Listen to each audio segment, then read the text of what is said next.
Hello? All right. So this time it didn't work because I hadn't turned it on, you know?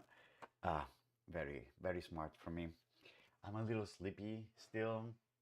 Ah, anyway, oh, all right. Let's do this.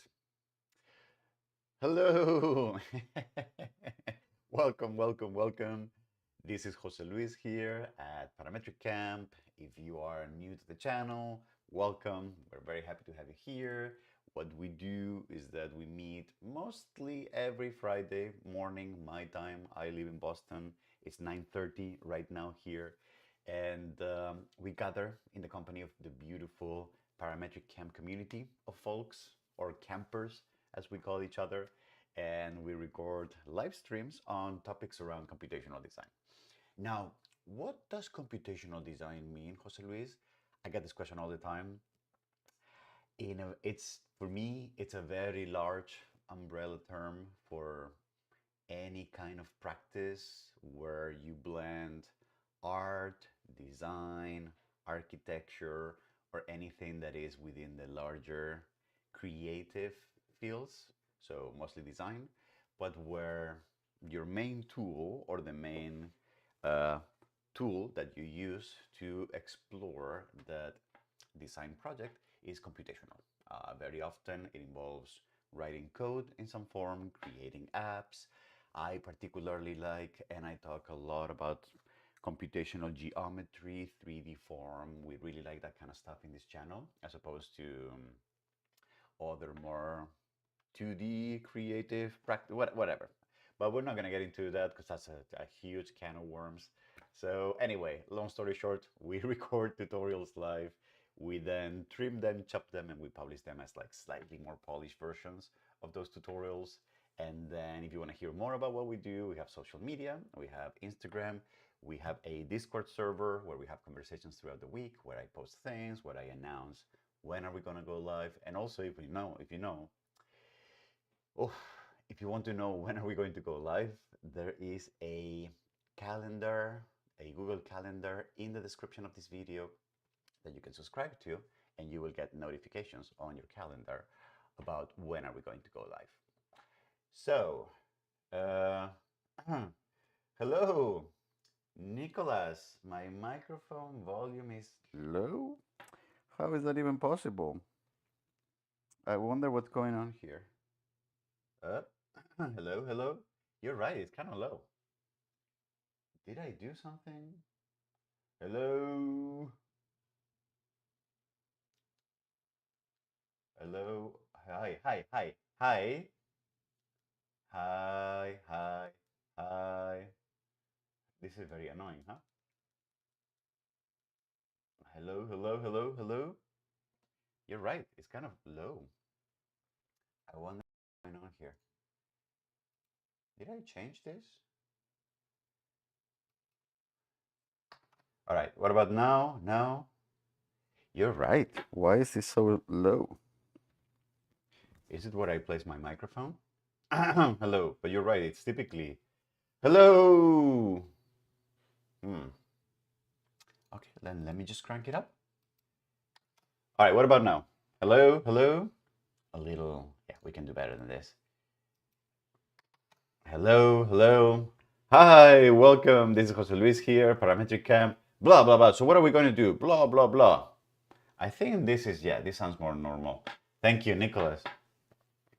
I wonder if there's something about the microphone. I may have touched some kind of button. I don't know. By the way, a lot of people ask me often these kind of things. This is not sponsored content I'm gonna do right now, but the microphones that I got are these Rode wireless microphones. I think it's an Australian brand. They are particularly designed for streamers and people who do portable interviews and that kind of stuff. I'm not sponsored. I'm not even going to put sponsored links on this video, anything, but I'm pretty happy with the product. They're not cheap, unfortunately, but I've also gone through a lot of cheap stuff and it just doesn't work in the long term.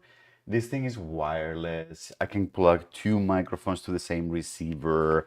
They're very compact. You can charge them with a USB. it's working really well for my needs. So again, I'm not getting any sponsorship, but if you ever want to do microphones for streaming, Rode is a really nice brand if you want to check them out. Hi, Victor. Yes, I know, right? They're really good. What do you use them for? Are you streaming these days? Are you watching?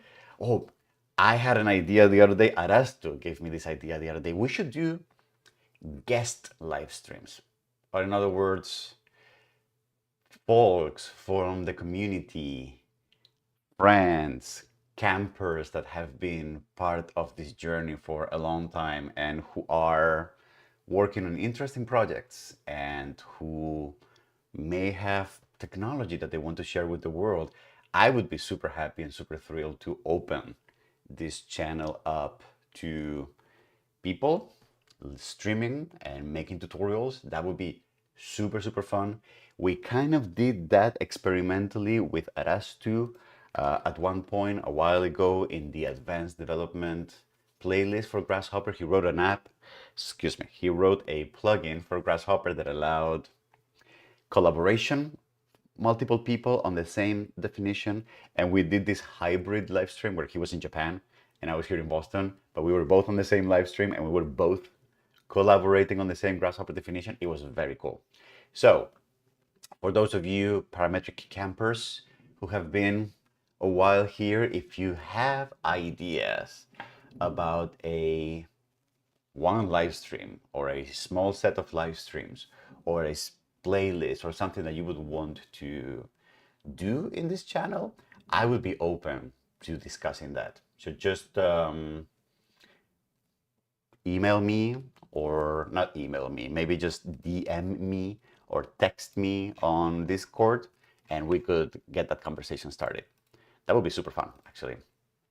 And live streaming is very easy, really, from a technology perspective. from a from a presence perspective, you know, sometimes it takes a little bit of training and it takes a little bit of having a good day.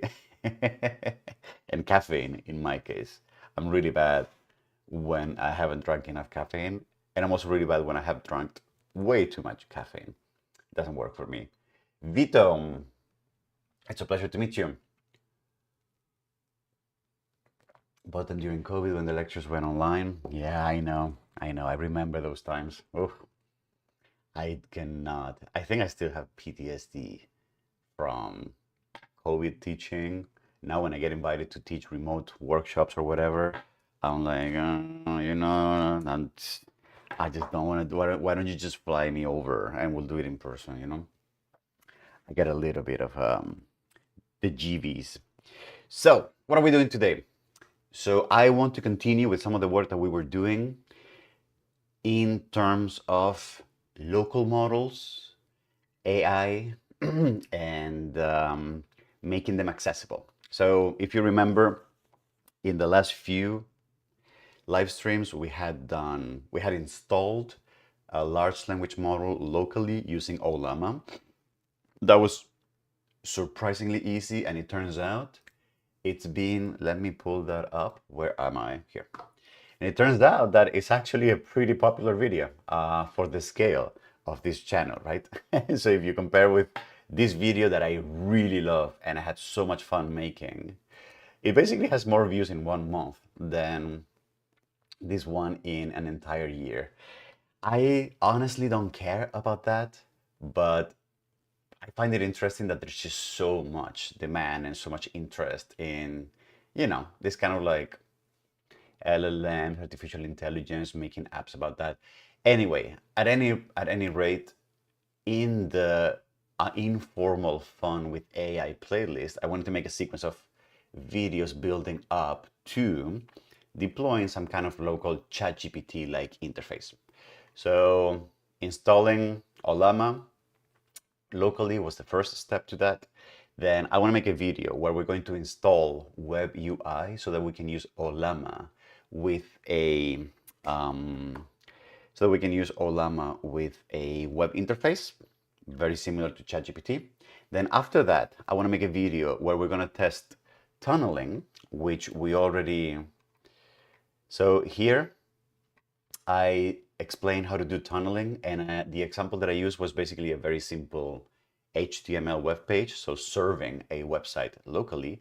I want to connect Olama and WebUI with the world using tunneling. So that would be the last video, and then I want to make a recap video, something that is perhaps, you know, one of those catchy 2-minute videos, blah, blah, blah. Look, I put this together, blah, blah, blah. And then it just links to all the different parts, you know? And that last video would be how to create a ChatGPT kind of interface that runs locally using your own LLMs, right? That's kind of what I want to do. So today we're going to do WebUI. I think those times are great. Haha, just recording and editing takes forever, but super flexible with time and no morning classes. I hear you. But my experience was teaching here was just a class of 50 people and no one would turn on their cameras. I would make jokes and then no one would laugh at the jokes. I wouldn't even hear crickets. It would be, and then I would ask like, hey, everybody is cool. Any questions, whatever. Nothing. It felt slightly disheartening. That's me. I kind of like human interaction, you know? And the fact that you guys are here in the chat while I'm streaming, it's actually a big part of why I still stream, you know? If I was streaming alone in my apartment with no interaction, it would be awful too. So, anyway, let's get busy. I do have WebUI installed. I did it on a whim real quick, but I forget how I did it. So I need to refresh my head and figure out how I did that so that we can make a video. Open WebUI. Explore the cosmos, wherever you are. Get it. GitHub.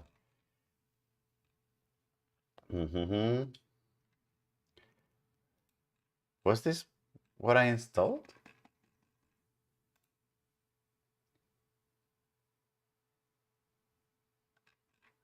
I have a paper. Interesting. Interesting. Okay, so open WebUI. I need to refresh. Wait. Yeah, I think it was this. Key features for OpenAI.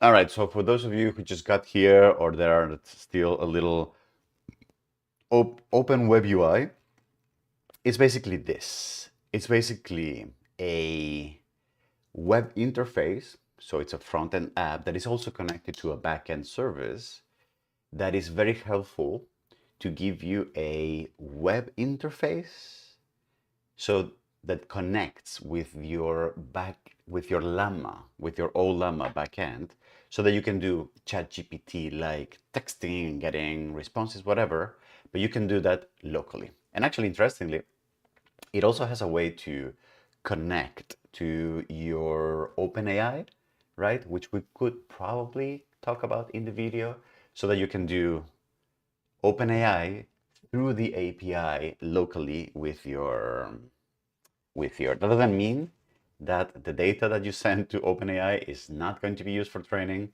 It's just that they're using the API as opposed to their web interface. Anyway, key features. I did install this. Pip install OpenWebUI Surf. Did I do this through? I don't know that I know. I think I did it through Docker. Okay. Docker service is running. You can now close this terminal. Okay, I don't know what happened here. Control D. And I don't know why this is not closing. Okay.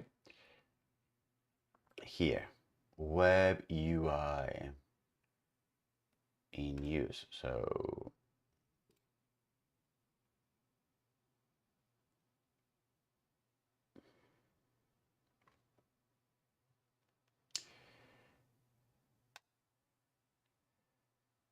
Yeah, I think I just run 2 instances of the same. And then, so I should know that this is working. If I do localhost, then it was 8080, correct? No, in 3000. Where are you folks? Oh, you're gone. Okay, here. Olama. Oh, yep, here I am. And then select the model. No results found. Maybe I'm not running Olama. Yeah, I wasn't running Olama on my desktop. So let me just refresh this. Yes, so now Olama and latest whatever.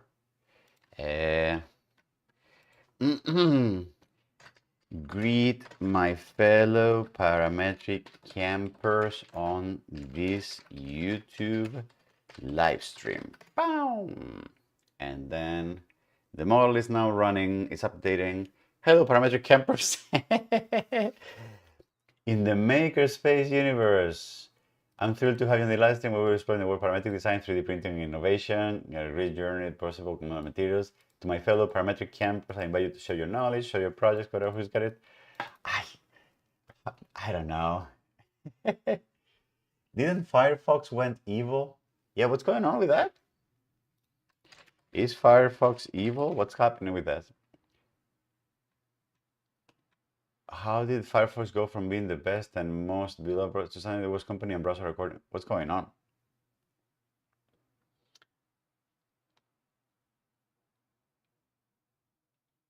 I don't know what's going on. Victor, can you give us the lay of the land? Big summary of Firefox being evil or what's going on with that? Their term of service removed the line that said that they won't sell your data. Ah, I see. Of course. I should switch to Brave, the browser. Anyway, I wonder if... So, we have containers. So that's one way. I'm going to see if I can... I did try to install OpenAI using...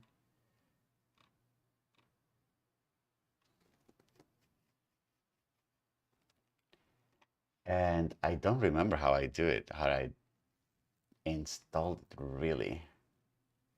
I guess I could reinstall it.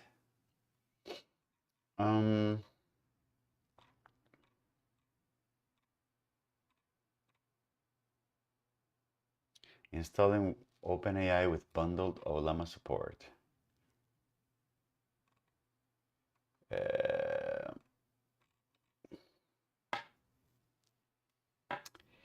I wonder, how did I do this? How did I do this?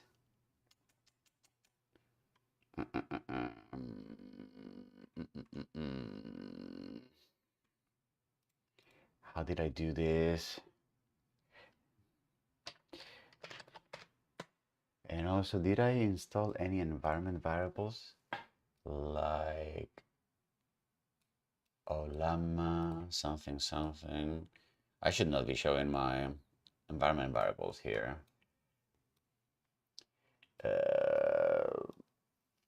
Nah. All right, let's try installing it with pip first. Actually, let's try installing it both, because why not, really? So, okay, so let's close this stuff. Okay, and let's just close Docker. And I'm gonna restart Olama too. Apparently there's like a new, and why can I not get rid of this?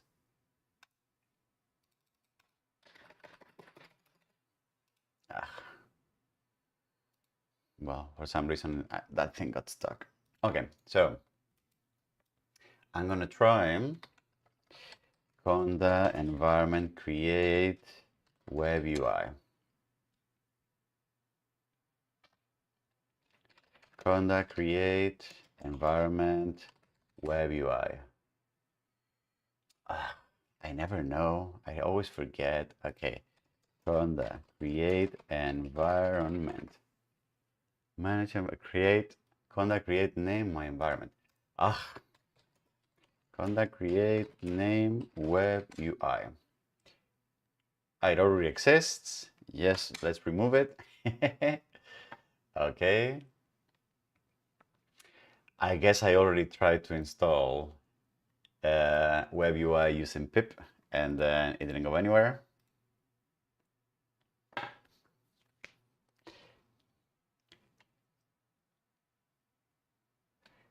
Yeah, whatever. All right. Conda activate WebUI, and then conda list. So there's no packages. So I'm going to then install here. I'm going to pip install WebUI. Using pip, however, you should consider could not find a version that satisfies the requirements of OpenAI from versions none.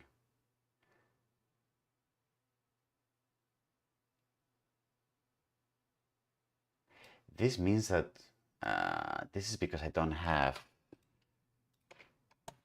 Python in this. You're gonna means you sit in order to look at a compatible likely because there is much with your Python version and the supported version of the packages. Yeah. So I need to install Python 11, Python 3.11. And how do I install?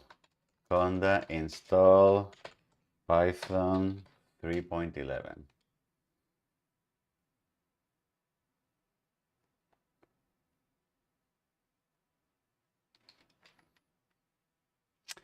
Python, yes. All right.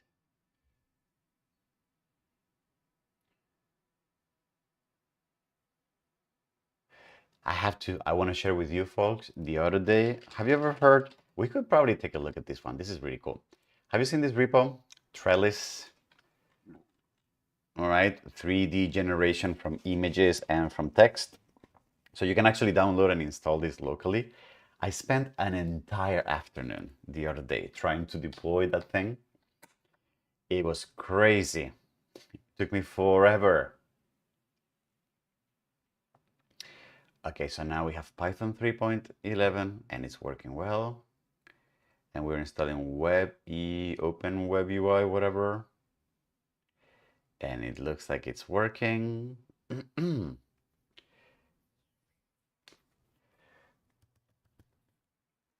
Okay.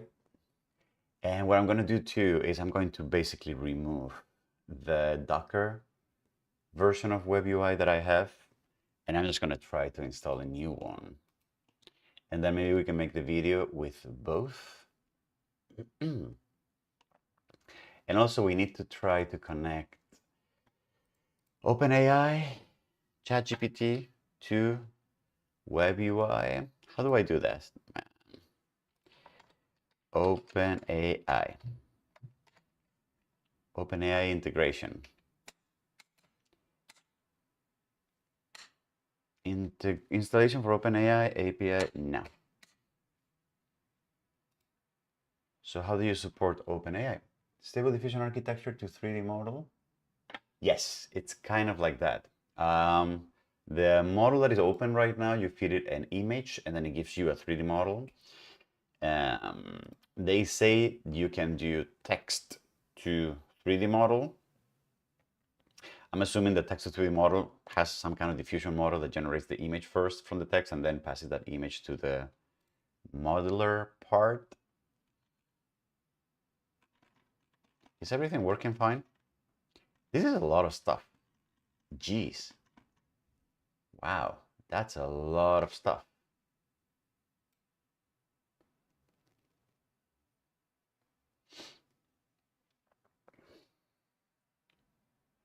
Yeah, that's kind of Ashley. Ashley Sichucky? Oh, I don't know. I'm totally butchering that name. I wish you could tell me how to pronounce your name, your last name. Pleasure to meet you, Ashley. Yes, I figure there's some way to configure your OpenAI keys somewhere, but I can't find where it is. Okay. Configure OpenAI key for WebUI. How to add, of course, everyone has done this. Per user. I kind of don't want to watch a video now. All right, how are we doing here? What? Jeez, that was a lot. All right, conda list.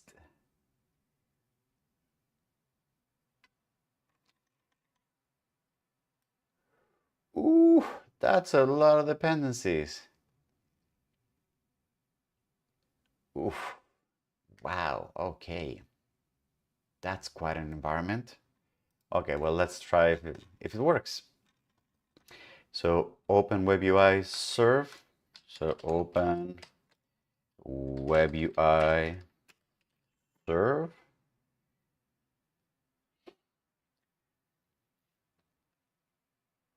Oh, nice. This I like. ASCII art. Now I'm liking this stuff. Okay, what is going on here? Web UI secret from file, not an environment variable, generating images. Now I'm getting prompt to allow this. Yes. Packages, migration, chat, stuff. All right. So what we got? Are we good? Oh, we are good. Get started. JLX, bar bass, enter your passport. All right. Not now. Okay. Sure. Wait, what? Oh, I guess it picked up my OpenAI key. Is that true? Because I do have an OpenAI key as an environment variable. So I guess it picked it up and it already gives me access to all these crazy models, plus the actual Olama ones. So let me try this. Okay, so let's say this. This is a test to see if I have OpenAI API access from WebUI. What do you think about Open WebUI?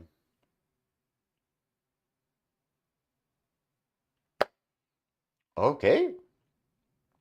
Looks like I'm getting something. It's not very fast though. Oh.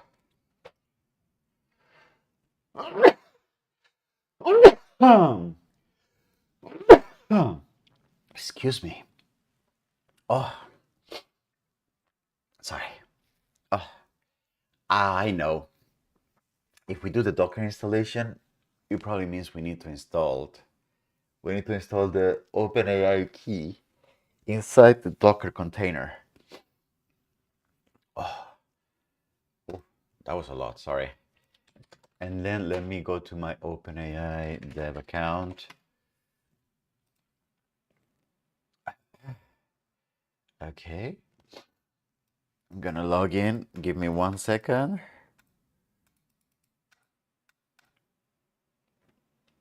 I don't know which. Oh.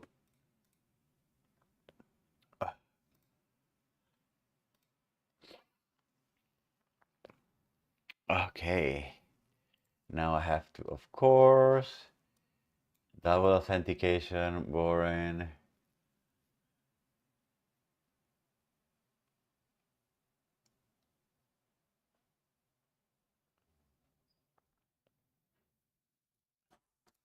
Okay, this is the, sorry, I'm authenticating here.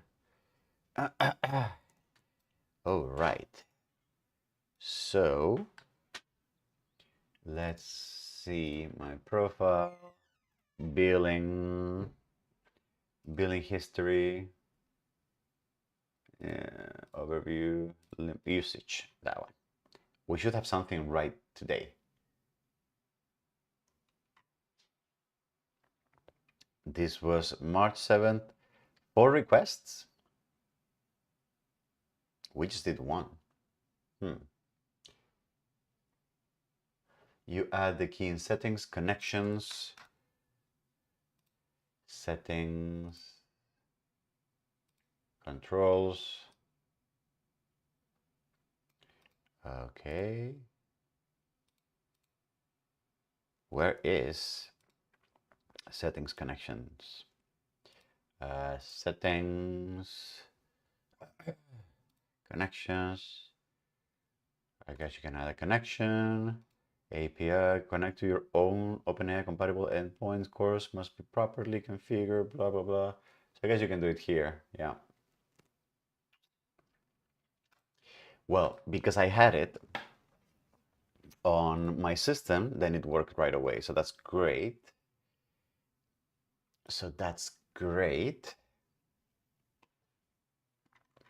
I have my usage here, okay. I spent 18 cents in that one call. Really? The fact that this was 4 requests is kind of weird. I don't know about that. Because you can't see each request, individual request here, right, on the panel. Do you? View legacy dashboard.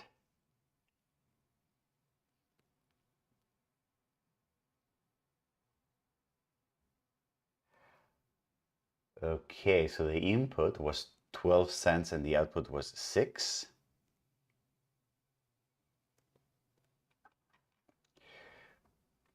On GPT-4 preview, I guess. Well, then this dashboard looks so much better.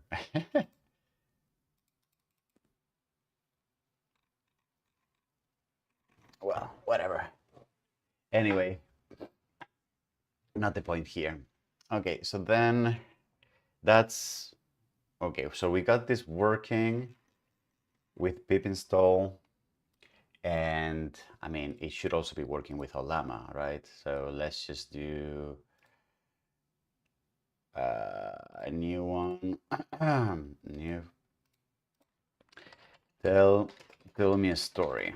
And then this is used in the llama that I have locally, blah, blah, blah. So this is great. Okay. So we have this, we can make the video with this part. Let me try Docker. So for Docker, I've done this in the past somehow. Where is Docker? Well, actually, let me open the Docker yam. Add environment variable to Docker. Set environment variables. Services, use the environment attribute in your compose, additional info. Use the environment attribute, desktop app.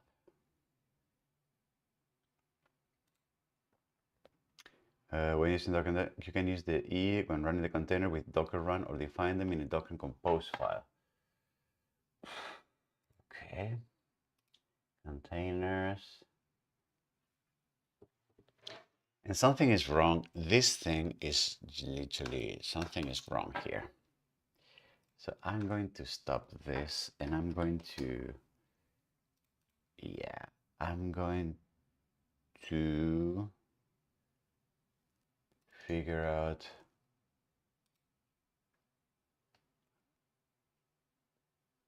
this terminal situation. Yes, out.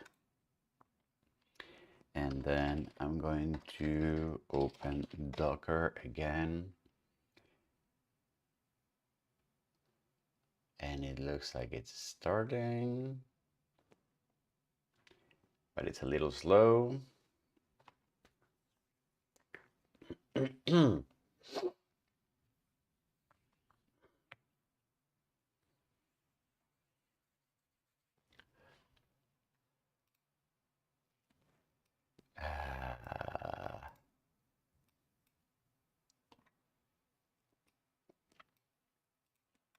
And now it's not working. What did I break? Yeah, it's looping on my icon bar. It's just looping over and over. I think something is wrong here.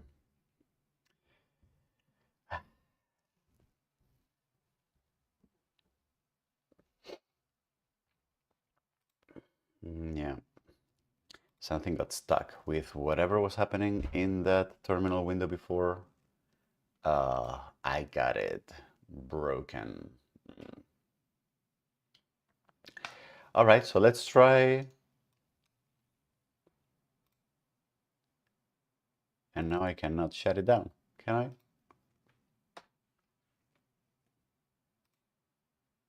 I? Okay, so let's try from the terminal then. So here, installation with default configuration. On another server with NVIDIA support, use this command. This is probably what I used, right? Let's try this. So I'm going to paste this, restore, whatever. Must be run with elevated privileges to connect.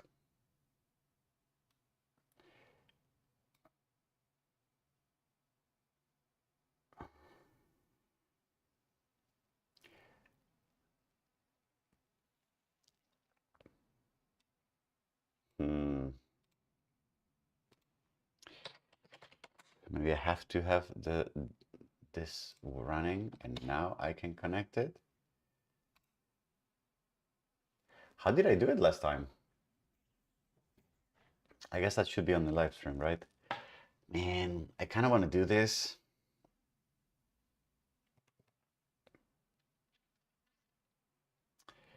But I also want to record video. But actually it's not even working right now, which kind of sucks.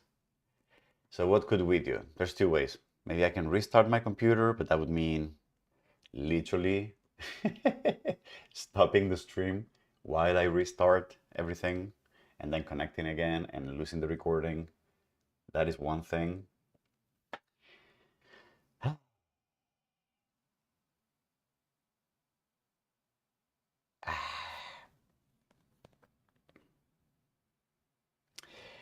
Let's do it for the sake of completeness. So give me 1 second. I'm actually going to restart my computer. Okay? And I'll be back in 1 minute. Give me a second.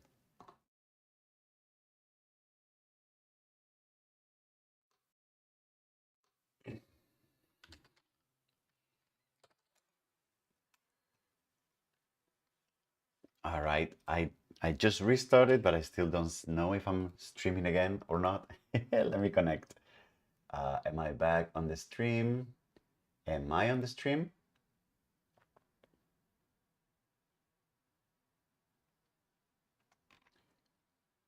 All right.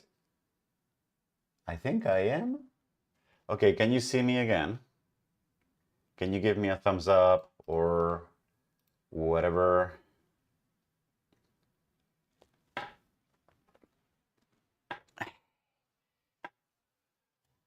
Okay. Can you yes. All right, fantastic. Great. So where were we?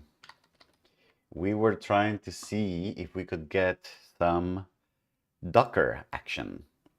So I'm going to run Docker desktop.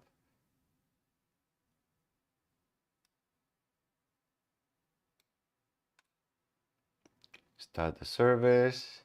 Docker service successfully started. Docker desktop is starting, and then we have it here. And actually, open WebUI at Myron Cartwright. This is the same thing. Delete forever. I have two. And localhost 3000. Okay. All right. So what if I open a new terminal and I try to install WebUI open WebUI here. And what if I try to run the Docker service so that I can demo this on the channel? Well, I'm on a different server, WebUI. So here, I'm going to copy this and I'm going to choose a different port. 3010. Conflict. The container name WebUI is already in use by a container, blah, blah, blah. Docker run name OpenUI WebUI 2.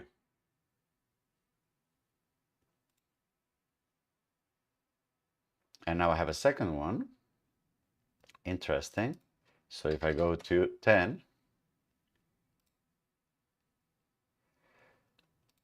do I have a second one? I have a second one. Okay, great. So if I delete them, am I going to destroy everything I've done?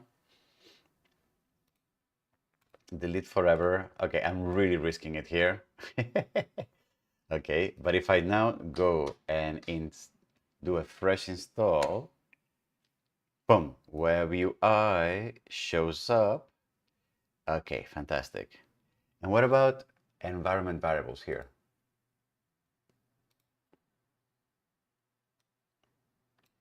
Image history.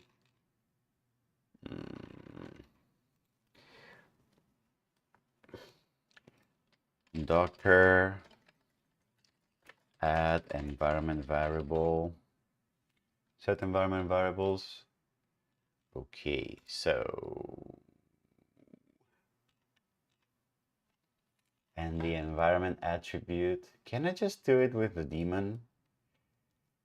Set environment variables with, okay, Docker run, you can set environment variables temporarily with Docker. Compose, initial, those debug web Python console. So not permanently. So for that, I would have to find some kind of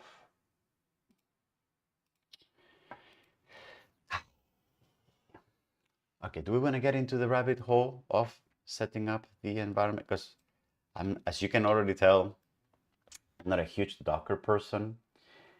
So container environment with the environment attribute in your compose.yaml.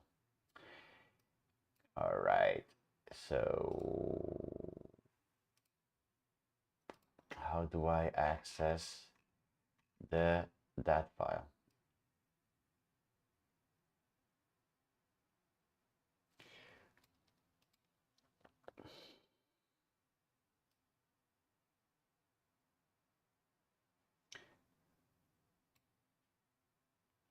Wait. OpenAI web equals web scarf non-analytic true.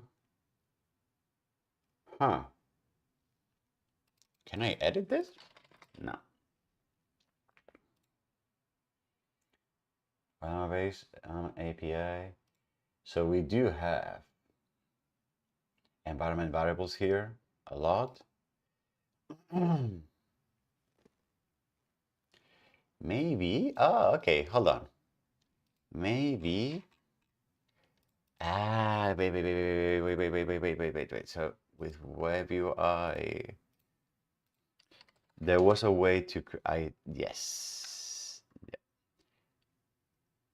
If you want to do web support, there was an OpenAI way of installing, which basically, exactly, where you basically, when you are creating this, you set up an environment variable, which is your OpenAI API key. Okay, so let me create an OpenAI API key here for demonstration purposes. First, let me remove the container. Okay, container is gone. And then I'm going to do the same call. I'm going to do the same call, but I'm going to add OpenAI, OpenAI API key. That's going to be equal to something that I'm going to create right now. Let me go back to my OpenAI developer account. API reference, your profile, my API keys. I'm doing this secretly so that, you know, demo temp, select project, default project, create a secret key. I'm going to copy these and then I'm just going to paste it here. I was a create a container project. Executable file not found. Okay, so then let's do this. Here, OpenAI API key equals all of this stuff.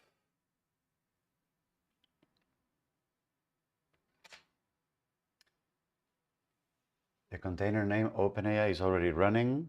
Okay. So this one, I'm going to delete it again. And now I'm going to try and run it with the environment variable. Okay.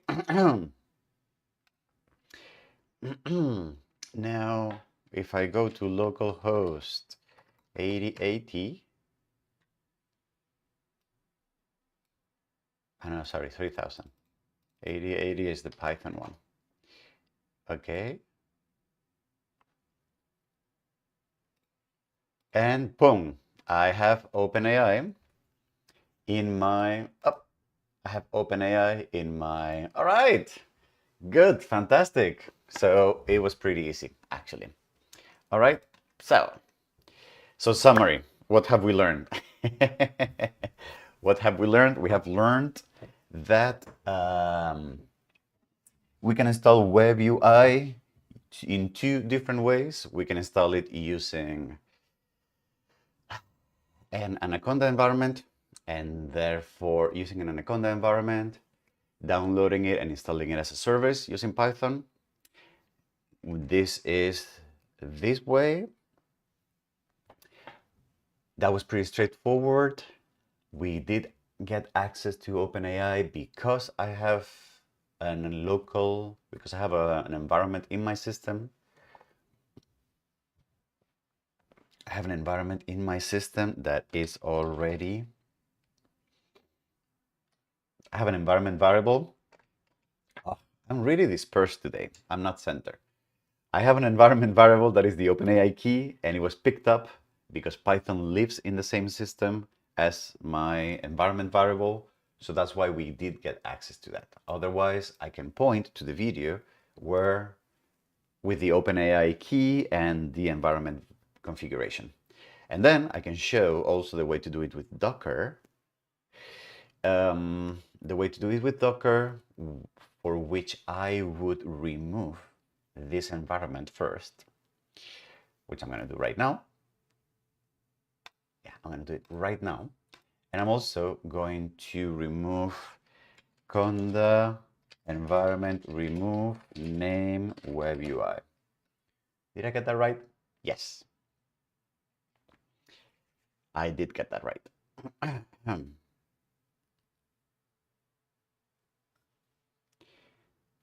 And then I can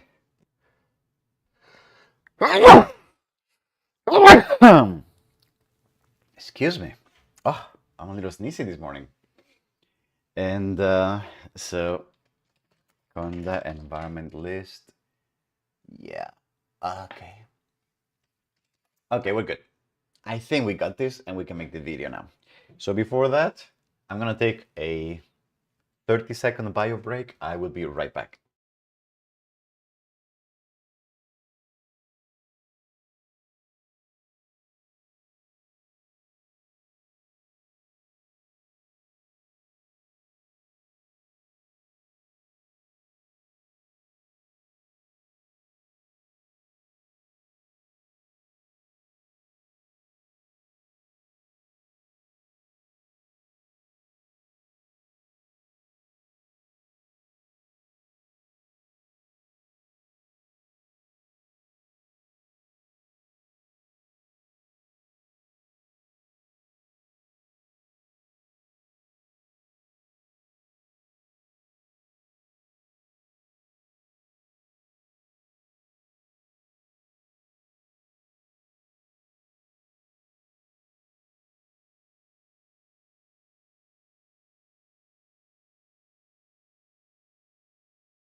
Great.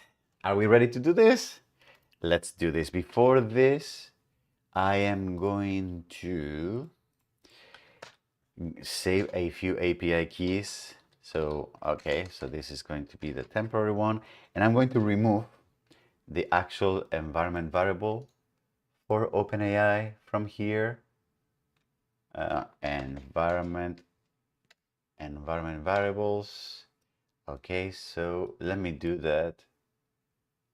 OpenAI, yes. So I'm going to do that here, and I'm going to basically remove. I'm going to remove that from my system. Actually, I have a very short key. Interesting.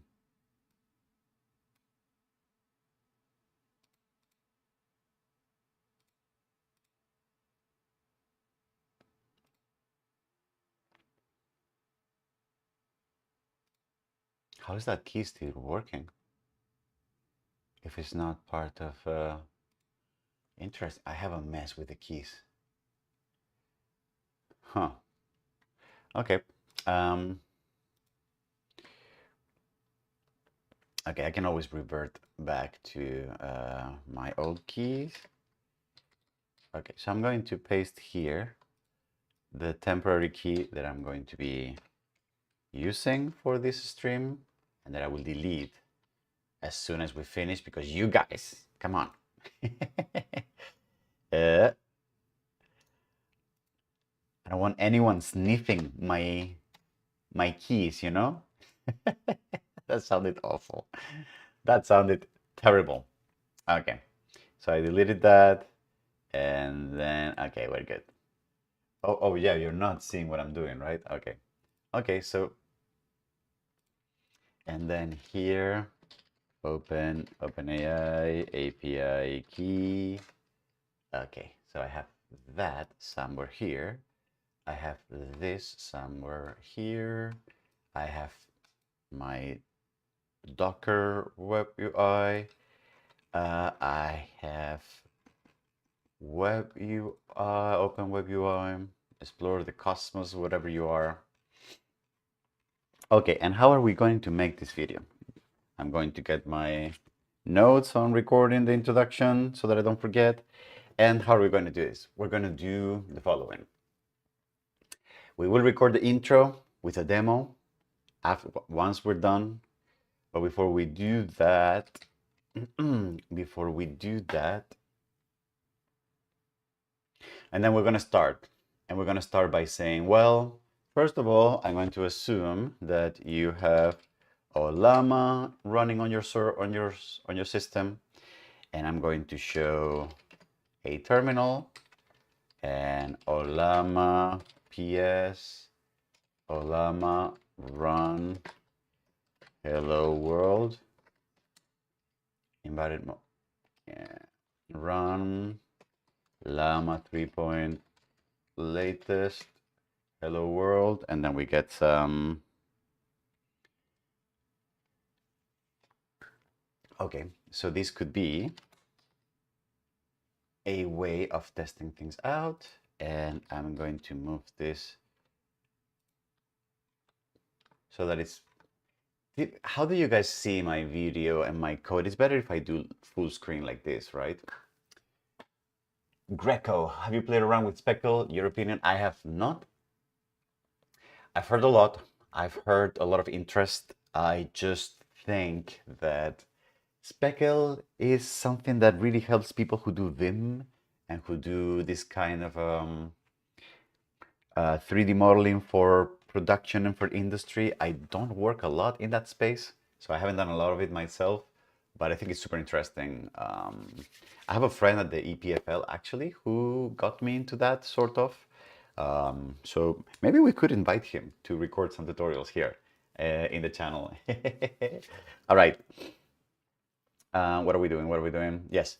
So we're going to start by assuming people have installed Olama on their services and it's working. And then we're going to explain what WebUI is. WebUI is a way for using Olama, but instead of via the console or via post requests to the because I do, can I get another olama.com API call? API generate a completion. So for example,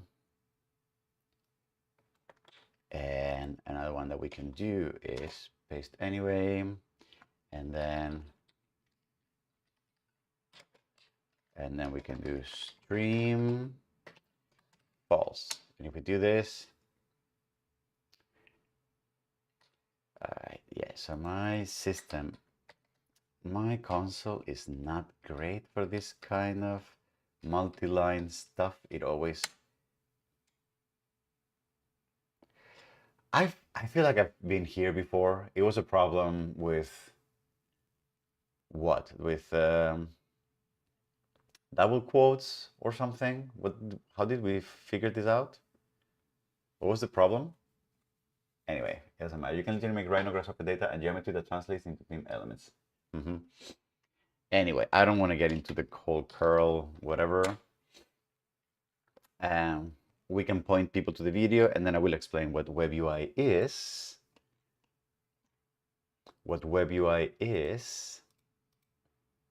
And then we're going to explain how to install it.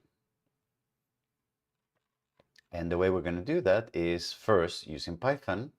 We're going to run it. We're going to explain how it works. And then we're going to add the environment variable. We're going to restart everything. We're going to get it running. And then after that, we're going to do Docker. Those are going to be the two ways. Okay, fantastic. So let's get started then. All righty.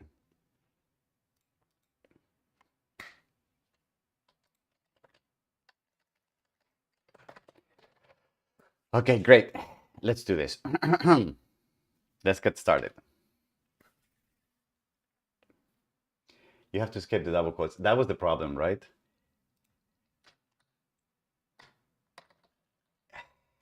Which was kind of lame. And did I have to double escape them, or what was the problem? And also, I found a way. Didn't we find a way to not have to escape the double quotes? Oh, I'm getting into the rabbit hole again. No, this just makes it worse. No?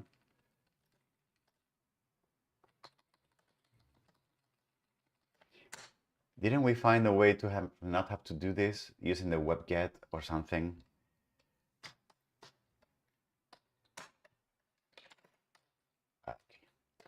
Okay, I don't want to bother with that right now. Okay.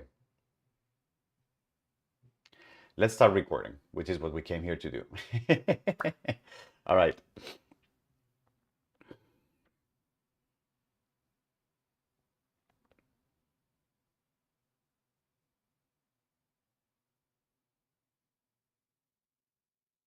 Let's start with the basics. So in this video, I'm going to assume that you have a working deployment of Olama in your system so that you can actually run local models and local LLMs locally inside of your computer without any external connection. All right.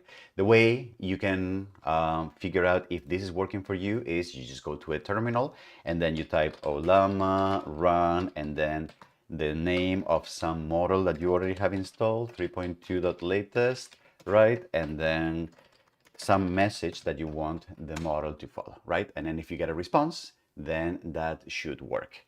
If you want to learn more about how to do this, I made a video on how to install Olama. So that link to that video should be popping as a link, as a card here on the top right corner, okay?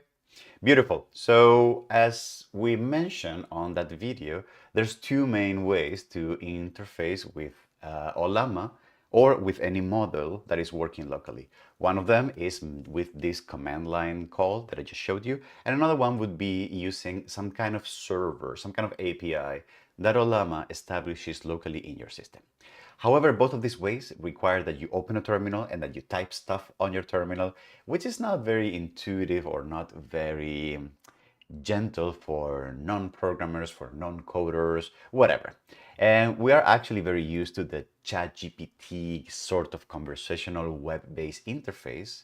And WebUI, the project that I want to teach you how to install, OpenWebUI is literally a solution to that.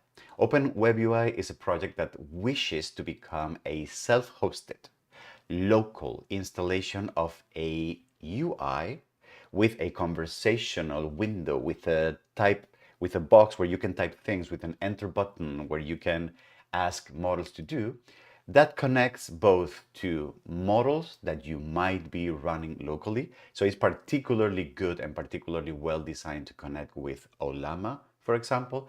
But at the same time, it's also good for connecting to other open APIs that are out there for the kinds that you may have to pay for. Like, for example, connecting with OpenAI, connecting with Claude, connecting with all these other models that you can consume if you have API accounts with those models. All right. OpenWebUI, it's an open source project. The main page is, if you Google it, is github.com, OpenWebUI, OpenWebUI, all right? And you will land here. It's a fantastic project. It's super nice. It's very gentle. And what I would like to do in this video is to teach you how to install WebUI in your system, how to connect it with Olama, how to also connect it with external APIs, like for example, OpenAI, so that you can run a web-based interface to talk to your LLMs, whichever LLMs you wish to talk to. All right. So let's get busy then.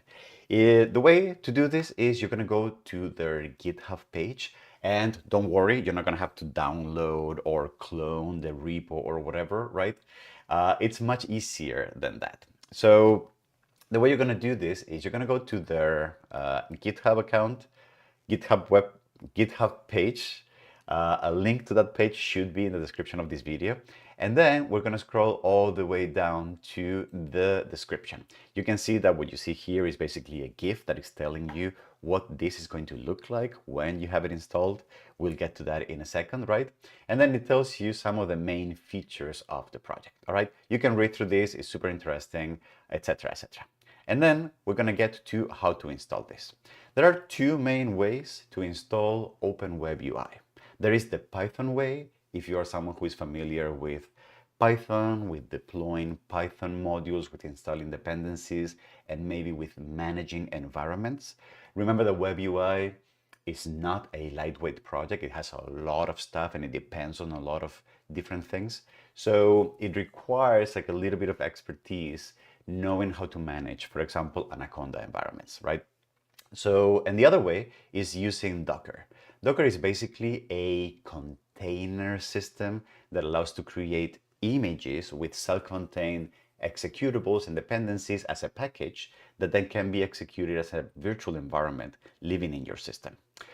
It's also a way to manage an environment, and I'm going to teach you both. Whichever one you want to use will probably depend on what kind of familiarity do you have with either the managing Python environments or with managing Docker environments. It's entirely up to you at the end of the day, and both are pretty much the same. They work equally fine. I have not seen any meaningful difference between the two. So I'm going to start with the Python one, okay? For the Python one, I'm going to assume that you have some familiarity with either Anaconda, Conda, or some way of managing environments. You don't strictly need this, so you could just install OpenWebUI in your root with your Python that lives in your system globally, but that is typically not recommended because it has so many dependencies that it might drastically mess with your environment. Okay, so how are we going to do this? Well, we're going to follow the instructions as we typically do. So I'm going to dock here my terminal, all right? And then what I'm going to do is first I'm going to create an environment specifically for WebUI using Conda. So I'm going to go Conda create, and then I'm going to say the name of the new environment that I want to create is going to be called WebUI. And it turns out that because I've tried this in before, I already had that environment, so I'm basically going to get rid of it. Okay, so that's what's happening right now. All right, fantastic. And so I just deleted it. So conda environment list, and my new environment is here, and I'm going to activate it. So I'm going to move inside, all right? And if I if I now say conda list, you will see that this environment is clean. It has no dependencies, right? One thing that the developers specify is that the Python version that we should use is 3.11. That is also one good reason why we want to manage a conda environment for this, because you might be running Python 3.12, 3. Whatever in your root system. So I'm going to install Python, and the version is going to be 3.11. All right. And then conda is going to do its magic and download this version of Python and all its dependencies. All right. So we're going to give it a minute. Okay. And now conda list, you're going to see that my environment does have Python 3.11 and a bunch of other dependencies that Python 3.11 requires. Okay. Beautiful. Then as per the instruction, the next step is going to be to install the OpenWebUI package. So I'm going to copy this. I'm going to paste it on my terminal. I'm going to run it. And this is going fairly fast in my system because I've already done this before, and it doesn't have to download anything from the internet. It's installing all these packages from a cache that I previously downloaded.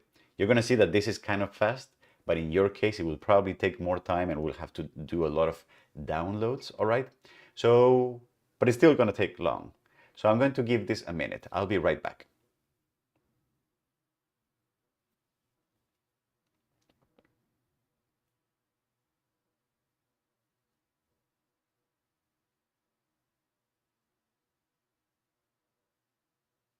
Yeah, you're right, Victor. I think we switched to the command line. Is that correct? To the command shell. And that's why there was something about that. All right, I'm waiting for this.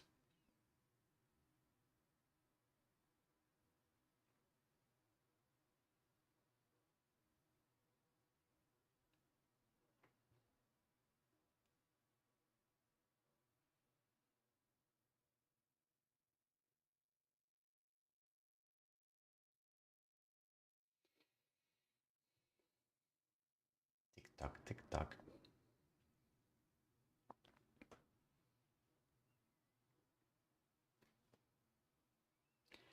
I guess it's resolving all these dependencies. I don't know.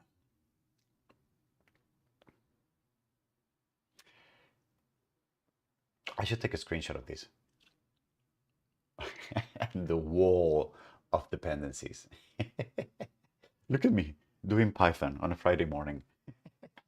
Who would have said? Yeah. Oh, okay, we're good.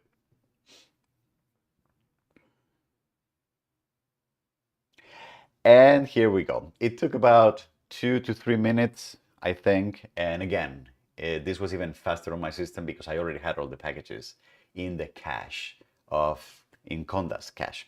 So cool. So now if I do Conda list, you're going to see an endless list of dependencies. Like, look at this long list of stuff.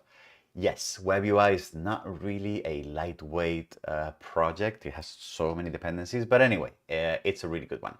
And now once we have that, then within the environment, this is very important, and you will need to remember it next time you open your computer and you want to activate WebUI. The only thing that you need to do is, as per the instructions, now in this environment we have a package that is called WebUI that we can initialize with the word serve. All right.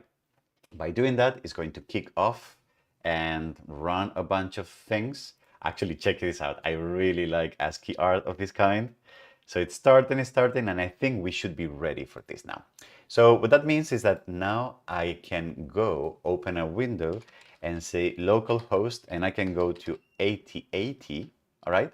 And if I do that, I can access the local installation of WebUI, all right? So I'm going to click on Get Started. And what's nice about WebUI is also that it has a way to manage accounts. It just doesn't let anyone in randomly. So because it's the first time that I'm running this, I can create a new account, blah, blah, blah.gmail.com, and then some kind of bogus password. I don't care because I'm going to delete this very soon. All right. And I can create my admin account. Beautiful. So great. So right now I have this web interface. I have a tiny account with my name, right?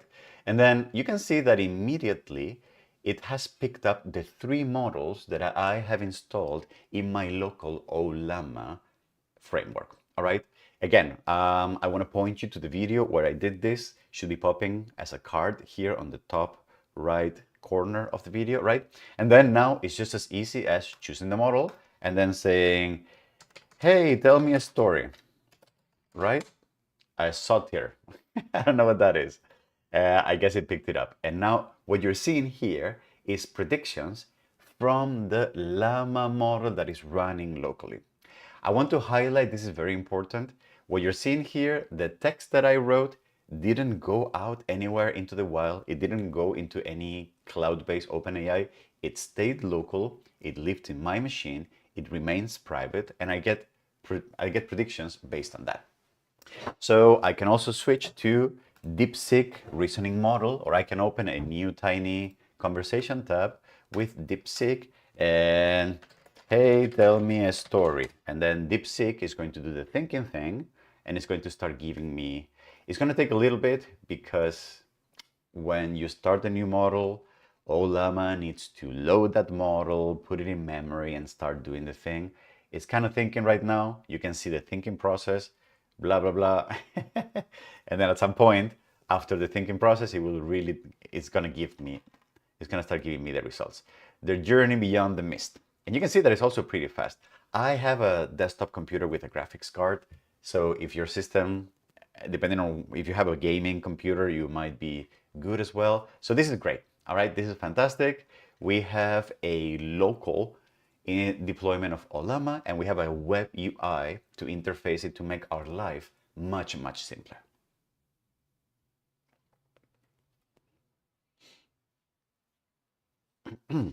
Now I need to connect to OpenAI.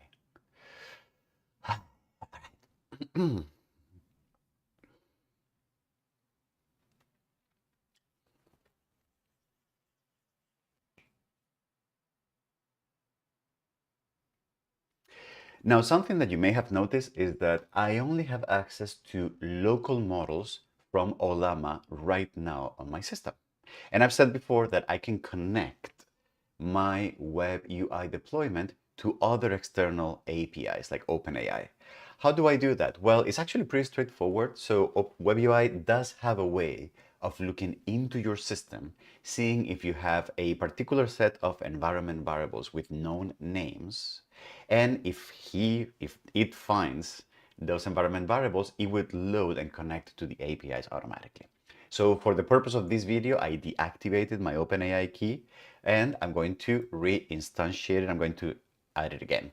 So I'm going to do here is I'm going to go here and type environment variables. I'm going to drag this over here, environment variables, and I'm going to create a new environment variable that I'm going to call OpenAI API key. And I'm going to paste a temporary key that I downloaded right now. Okay. I'm going to press okay. All right. Okay, fantastic. Now what we need to remember though is that we need to restart everything. So I'm going to go back to my Python server. I'm going to stop it. I'm going to close the terminal because the terminal needs to refresh. So I'm going to open a new terminal and it needs to refresh with the environment variables. I'm going to conda activate web UI. So now I'm in the new environment, and then I'm going to do open web UI serve. Is that what it was? Yes, that's what it was. Beautiful. It's going to reload again. Hopefully it found the key that I just installed. Okay. And then I'm going to go to localhost 8080 and then I guess I need to, oh, what did I do? Okay, well, I guess I forgot my account. What did I do? Okay, give me 1 second.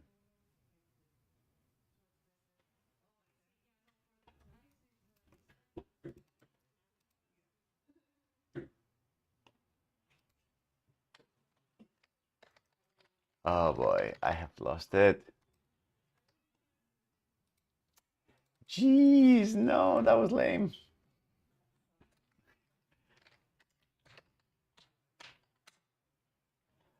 Oh boy. So how do I restart this now? Okay, that happens for entering some bogus. Can I just put my name? No.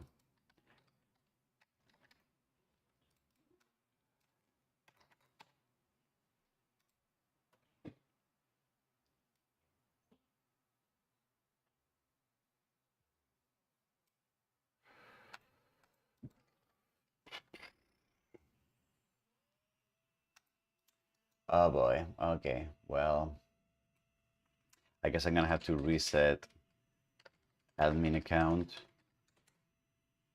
Reset admin account for Docker deployment. For local installations, yeah, here's how you're gonna directly on your system. Just start by generating a bcrypt hash of your new password using the following command. We want to place a new password. Update the password locally. Nuking all the data. If you want to, yeah, this is what I want. Activate your environment, open, run the following code in the Python shell. Okay, this is what I want. So, okay. All right, Python, this stuff.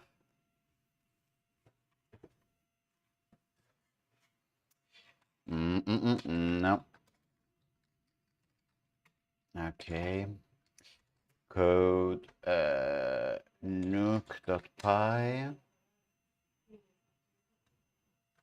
It should be this. All right. And now Python nuke.py.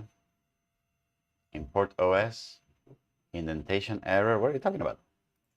Ah. Format document. Why am I using cursor as opposed to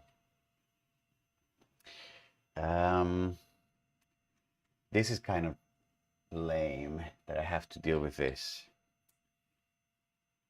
So my desktop nuke.py.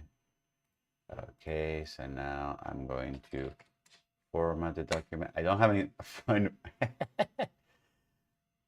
I don't have a formatter for Python. That's great. All right. Format document, install. Anyway, here, that's it. OpenWeb is installed at blah, blah, blah. Potential path WebUI found at blah, blah, blah, blah. This stuff here. So I'm going to go here, WebUI database, boom, done. And now I'm going to reserve the thing.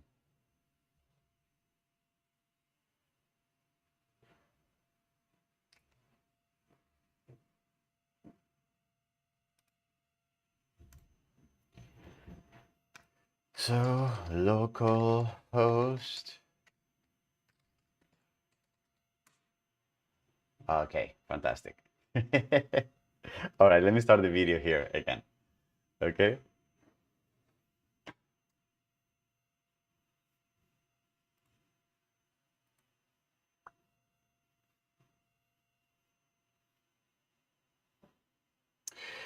Okay, because I basically typed whatever account, I couldn't find that email that I just barfed and the password, so I had to reset the entire configuration of WebUI. So if you're actually interested in knowing how I did that, there will be a link to the live stream where I recorded this video in the description of this video. Okay, so basically I reset everything and I'm going to get started again. So JLX, and this one is also a fake email, but at least I know I'm going to remember it next time. And then what you should see is that now, all of a sudden, not only do I have the O lemma not only do I have the Llama models that I used to have before, but all of a sudden I have access to all these new OpenAI based models that I have access to because I have a developer account with an OpenAI API key. If you want to know more about how to get an API key, I have a video on that. It will be it will be popping up as a card in the corner. And let's just give it a try. So GPT-4, hey, tell me a story or something, right? And then if I do that, then you're seeing that this is generating a story with a stream API. And I want to highlight though, this is very important. Remember that we said that OLama and WebUI are all about keeping your data locally and generating stuff in your own computer with no leaks to the external world. When you use APIs like the OpenAI one, like I'm doing right now, you are breaking that rule. You are sending your prompt to the OpenAI servers. WebUI is doing that work for you, and then it's getting the response from the OpenAI servers back here. And therefore, in this case, when you're using these external APIs, you don't have privacy anymore. Your prompt and whatever you input here in the window is going to go to whichever server you are using in this case. All right. So pros and cons. Why would you want to use WebUI for OpenAI? I actually don't know. Maybe just because you have a place where you can switch back and forth real quick between local models and linked cloud-based models. I don't know. Okay, but it's an option. All right. So beautiful. So this was how to install WebUI using Python and managing a Conda environment. What I'm going to show you next is how to do it using Docker.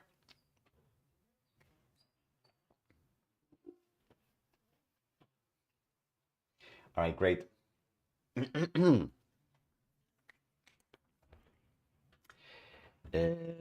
All right, so what are we doing now? So I'm going to stop this. I'm going to stop this.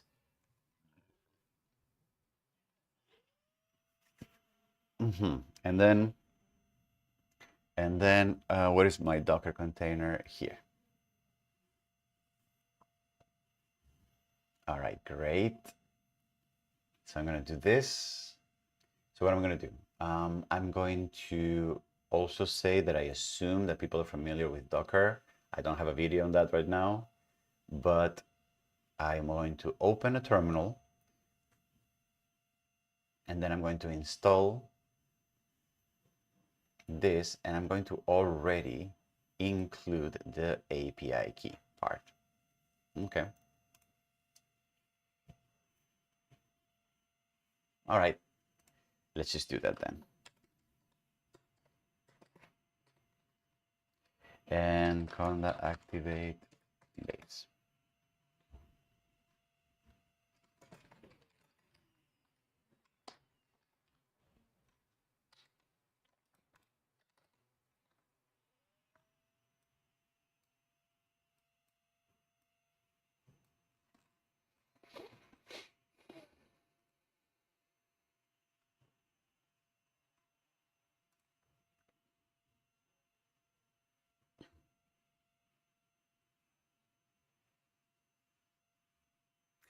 For this part of the video, I'm also going to assume that you have some familiarity with Docker environments. Docker is basically a way of creating virtualized environments, as I explained previously in this video. So the way it typically looks is that you may have some kind of desktop application where you can manage with an interface, a UI, which environments do you have and which ones do you not. So I have like 3 old environments from previous projects that I used here. And you also, when you install Docker, you also have access to command line tools in your terminal. So as per the instructions, I actually don't have a video on Docker. Maybe I will have some in the future, but it's very straightforward. If you Google Docker, you install the client, and then all of these tools will be available for you in your system. So for Docker, there are different ways of installing it. And because it's a virtualized environment, you have to be a little more careful about the configuration. So you can see that it gives us the default Olama using Docker. if you want to do a different server, which there's no real reason to do that, or the one that I'm going to use in my case, which is OpenWebUI with NVIDIA GPU support. Why is that? Because Ollama may actually run virtualized in your Docker environment. So you want to have access to GPUs. Otherwise, the predictions will happen through the CPU and it will be much, much slower. Okay. So what does this mean? For the most part, you basically just have to copy this entire call. This call is basically a call that will create a new Docker environment in your system. So I'm going to copy paste this, but before we go into, remember what we did in the previous Python example, where in order to have access to OpenAI, we needed to create an environment variable in our system so that the OpenAI API key was available to the users, where because this is a virtualized environment, that key is not going to be available in the environment, in the Docker environment that we're going to create. So actually, here in the instructions, you can say that if you want to use OpenAI, what you basically have to do is you have to create a environment variable inside of the Docker instance. All right. So what am I going to do? I'm going to copy just the part of the environment variable. And then here in this call, I'm going to go all the way here to right after. I'm going to delete the word or your secret key. And here I'm going to copy and paste this other key, the same key that I created before, this entire thing. And what this will do is that when it creates the environment, it's already going to assign these environment variables to the environment. So I'm going to run this. And actually, interestingly, I thought it was going to use some cache information, but it looks like it's downloading everything from scratch again. So yeah, this is going to take a couple minutes. So I'll see you back in a minute.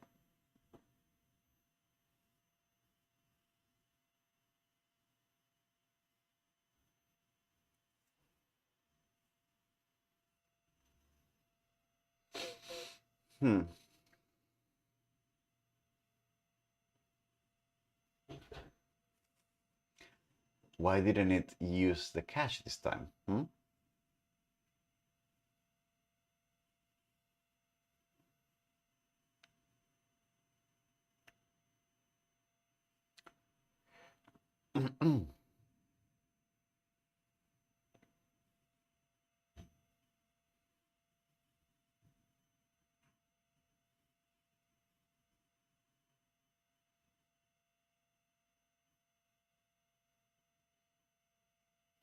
Because there's a newer image. Okay.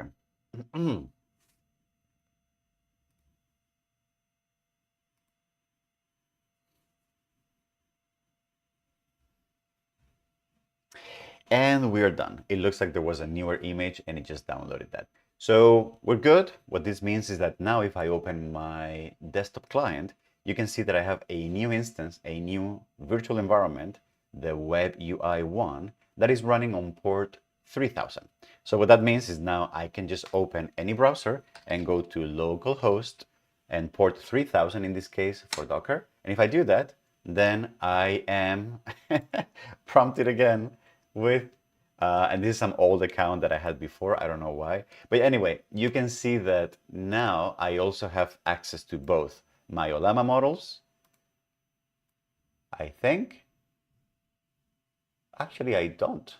Why is that?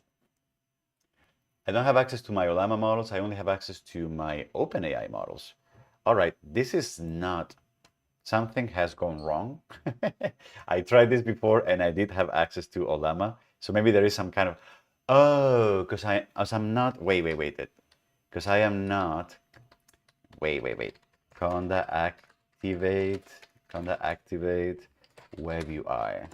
Maybe that is the problem. So I'm going to stop this.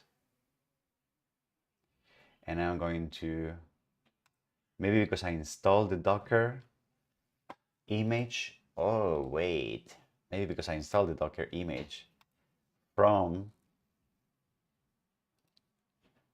is that true? I think it might be, let me try something out. I'll be right back.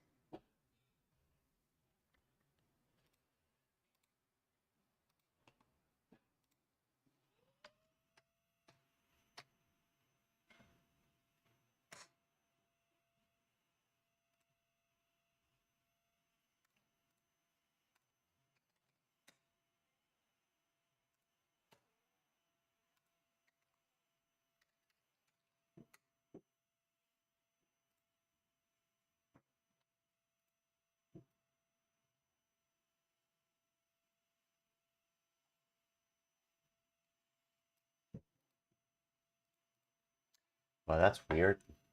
I don't know what I did.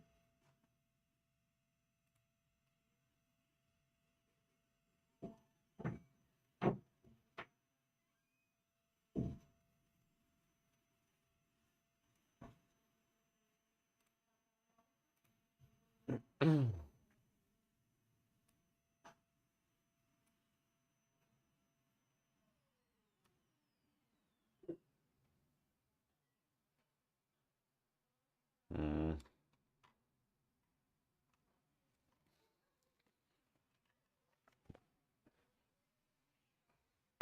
that's weird. That is so weird.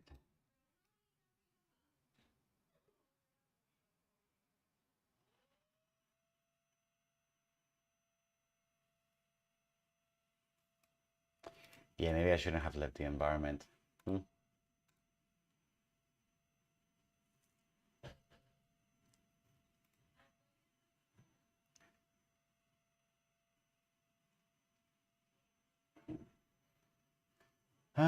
Okay.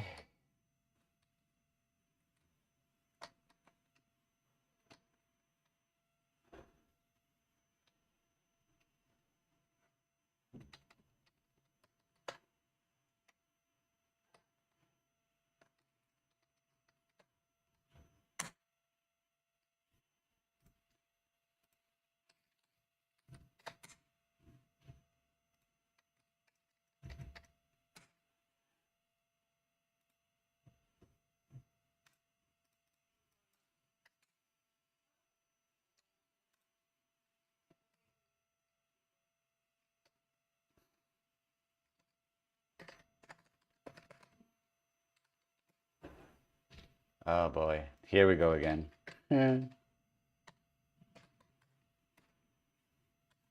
Oh.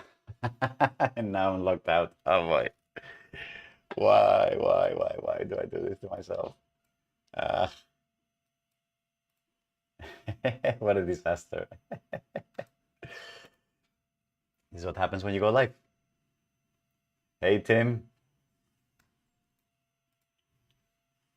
Ah, what a disaster.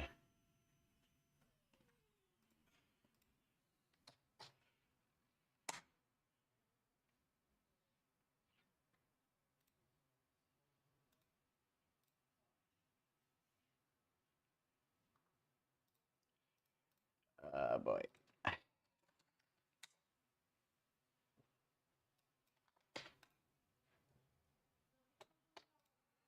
Yep, they're not connecting.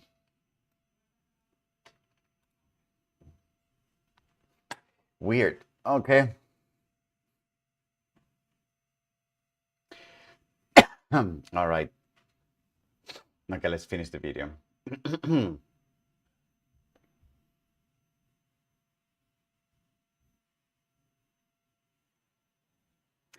All right, I am not entirely sure what happened. I tried this before recording this video and I had connections with Olama and with OpenAI and everything, but now it doesn't seem to be working. I will debug this and I will make a note or some comments in this video if I found what the problem is.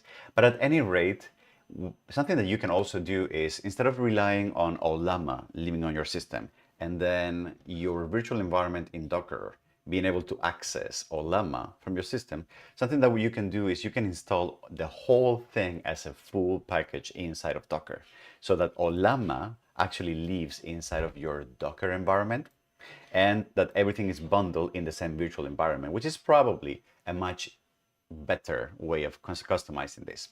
So you can choose this other way of installing it and give it a try and see if that works for you. Okay. Right, so this was fantastic. I am very happy of what we actually put together, and now we have a web interface that runs locally on our local LLMs and that we can use to do ChatGPT-like interfacing with our local models and keep all of our data private and also streamline operations, okay? So the only problem though is that right now only people who are in my system, in this desktop, or in a local network where they can point to my IP and my port would be able to access this web interface for these local models. What I may want to do is I may want to provide some kind of global access to anyone from the internet to be able to use this interface on my machine so that they can maybe type chat.mypersonalwebsite.com and then they land here in this web UI served by your computer. This is what I'm going to teach you in the next video of this series, so stay tuned for the next video on how to actually open this local interface to the world using tunneling in this case. All right, so that's going to be in the next video. In the meantime, if you liked what you saw, please consider subscribing, liking this video, saying hi, joining Discord, and all those beautiful things. Thank you very much, and see you on the next video. Bye bye.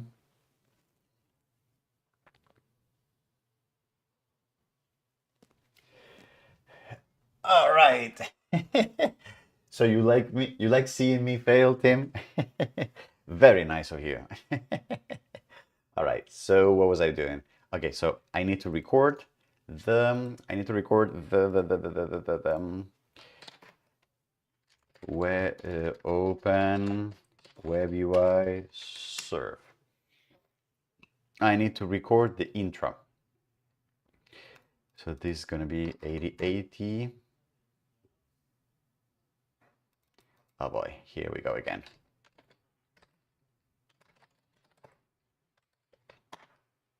Okay, well, this I remember this time.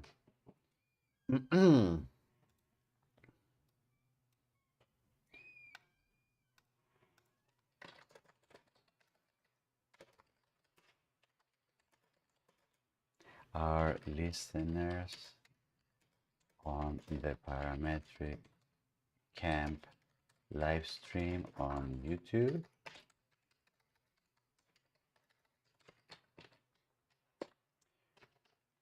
All right, and can I remove this one? Yes. Okay, well, maybe I don't have to remove it. Need to head off now. All right, thank you. Good to see you. All right, so what are we doing now?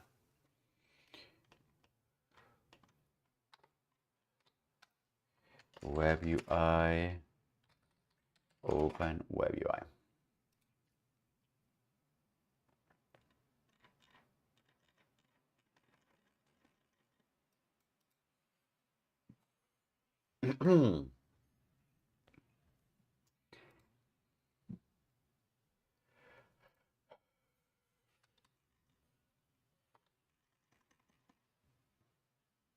Okay, here. Here. Yeah.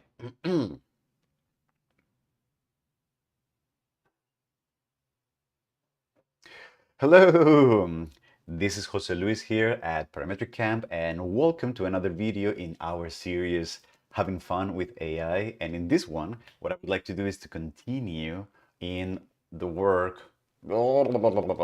Starting over.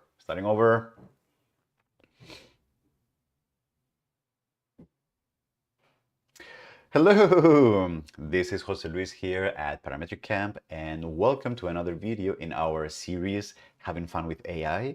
And in this video, what I would like to teach you is how to deploy a local installation of what's called Open Web UI so that you can have a window-based, interface-based way of asking and talking with local language models that might be living in your system. So what I want to show you here is, you see this window? This window is running the models Llama 3.2, 3.3, DeepSeek, whatever that I have installed and that are being served by my computer. And now if I type here a prompt like, hey, can you please greet our listeners on the Parametric Camp live stream, then this prediction that you just saw was generated in my machine without sending the prompt to any server, without leaking my information or making it part of any training data set, everything inside of my local machine. All right. So this is a really nice way of creating a ChatGPT-like interface, but instead of using OpenAI's services, using them locally and keeping all your data private. You will see though that I will also teach you in this video a way to make OpenAI models accessible from this same interface if you wish to do so. But the real power of this is to keep all of this information and your prompts and your data safe inside of your local machine. All right. The way I'm going to teach you how to do this is in two different ways. One is going to be deploying a Python environment where we're going to deploy OpenWebUI and we're going to run it locally. And the other one is going to be using Docker containers. They're both pretty much the same. They have their pros and their cons, but there's no real difference. It depends pretty much on which kind of system are you more familiar with, okay? You're gonna see that it's very easy. It just requires a little bit of managing the dependencies and making sure that things are installed in the proper places with the proper local, with the proper environment variables, but it's actually pretty straightforward, okay? So without further ado, let's dive into it.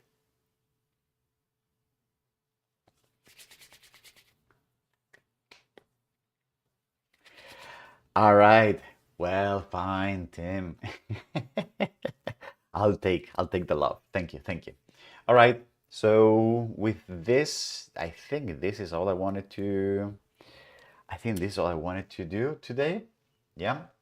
So next time we meet, it's going to be now piping.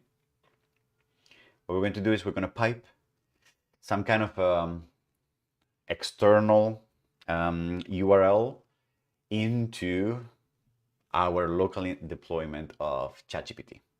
Sorry, not ChatGPT, Llama or whatever, right? So I'm basically, you remember the video that we did about tunneling? So what we're basically going to do is we're going to make a video where we're going to set up Cloudflare to point to some kind of local, I'm going to say this, to some kind of local port in my machine.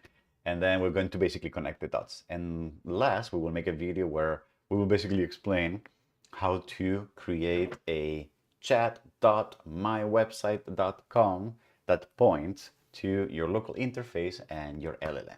Okay? That's going to be the plan for the next week. In the meantime, I have to go. I have a lot of stuff to do today.